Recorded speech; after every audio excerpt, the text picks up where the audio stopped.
We're not here. She's doing that. I'm not here.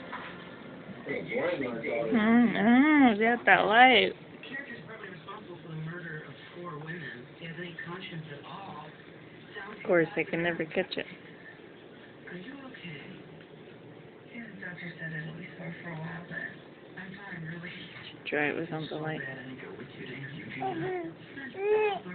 We should know when she's being honest. She's a friend of a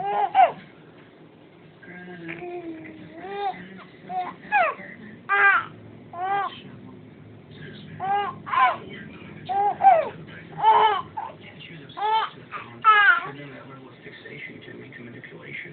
Well, only when the fixation's coupled with schizophrenia, which we had no way of knowing. Still, it never ceases to amaze me how dark obsession can get.